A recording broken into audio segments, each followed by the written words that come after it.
거부해 주신 시장위원장님께 감사의 말씀과 그리고 축하의 말씀을 드립니다. 아마 제 생각은 그렇습니다. 시도당 위원장님들이 정말 일선사단장 역할을 하고 계신다. 그래서 또 저도 일기에 해왔기 때문에 아는데, 그래서 제일 많이 현장 당원들하고 가장 많이 접촉하시는 분들이 아마 시도당 위원장이실 것 같은데, 열심히 하셔서 우리 당을 발전시키는데 역할을 해주시면 감사드리겠습니다. 저는 개인적으로 오늘 박근혜 대통령 재판이 1월 14일 날 있기 때문에 그에 대해서 간단히 말씀드리겠습니다. 박근혜 대통령에 대해서 대법원이 무죄 판결을 내려야 되는 당연한 이유에 대해서 몇 가지 말씀드리겠습니다. 지금까지 제가 이 탄핵이나 그리고 법원의 판결문을 보면서 우리 법조인들이 정말 썩어도 너무 썩었구나. 이 도대체 법논리적으로 말이 안 되는 그 논리로, 엉터리 논리로 22년의 형을 선고하는 이런 현상이 저는 법안을 공부하면서 그런 일이 벌어지리라고 생각을 못했습니다.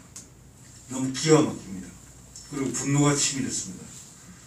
그런데 어떤 간에 중요한 건 첫 번째, 무죄 판결을 내려야 되는 이유가 증거재판제이기 때문에 그렇습니다. 박근혜 대통령 계좌로 1원 한 푼 뇌물 송금받은 적이 없습니다. 증거가 없습니다. 뇌물을 받은 증거가 없는데 왜 뇌물죄를 그 이상한 논리를 사용해가지고 왜 뇌물죄 유죄 판결을 내립니까? 그리고 아까 대표님께서 말씀하셨지만 정유라와 삼성의 관계는 정유라와 삼성의 관계입니다. 박근혜 대통령과 정유라의 관계는 아무 관계도 없는 겁니다. 그걸 뇌물죄로 인정한다는 게 말이 안 됩니다. 그리고 정당의 통상적인 활동으로 진행된 여론조사 같은 것을 그걸 공직선거법 위반으로 그런 건 잘못된 겁니다. 그 지금까지 해왔던 거죠. 합법적으로 해왔던 겁니다. 그러니까 범죄 같은 데는 증거가 없는 거죠. 그래서 증거재판주의에 따르면 대법원은 박근혜 대통령께 무죄 판결을 내야 됩니다. 또 하나 말씀드릴 것 같아요. 절차적으로도 이미 무죄 판결을 내려야 됩니다. 재판 절차, 수사 절차와 재판 절차 자체가 불법적으로 이루어졌습니다. 2017년 3월 30일 박근혜 대통령 구속할 때 구속 사유에 해당하지 않습니다. 도주 우려가 전혀 없는 대통령을 억지 논리로 구속을 시켰습니다. 그리고 지금까지 감금하고 있습니다. 형사소송법의 중요한 원칙이 불구속 수사, 불구속 재판의 원칙이 있습니다. 특히 피고인의 방어권을 보장하기 위해서 원칙적으로 불구속 수사, 불구속 재판을 해야 되는 게 원칙입니다. 그런데 그 원칙을 무시하고 불법적으로 구속을 시켰습니다. 이로 인해서 박근혜 대통령의 방어권은 완전히 박살당했습니다. 이건 중대한 절차적 위법입니다. 그리고 또 말씀드릴 것은 박근혜 대통령에 대한 재판을 일주일에 4번씩 했습니다. 저도 3번을 제가 방청을 가봤는데 정말 살인적인 일정입니다. 검찰도 아마 특검도 제대로 준비하기에 벅찼을 겁니다. 그런데 그것을 일주일에 나흘씩 재판을 진행시켰습니다. 이건 명백하게 불법적인 재판 진행입니다.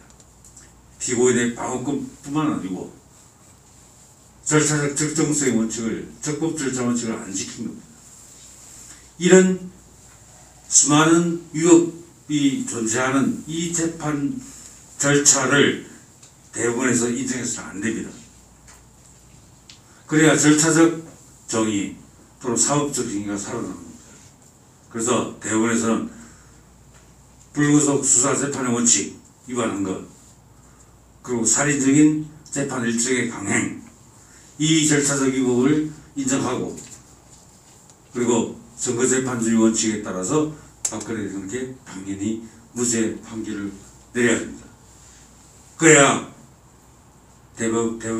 현재의 대법원이 역사의 심판을 그나마 면할 수 있을 것이라고 생각합니다. 부디 현명한 판결을 내려주기를 바랍니다.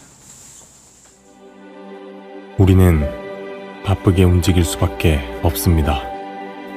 편히 쉴 수도, 잠을 잘 수도 없습니다.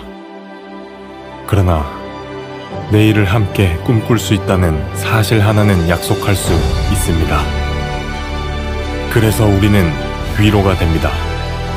때론 용기가 되고 때론 정의가 되기도 합니다. 오늘도 희망을 품고 나아갈 수 있도록 대한민국 국민 모두의 꿈을 지키는 우리는 당신의 벗입니다. 우리 공화당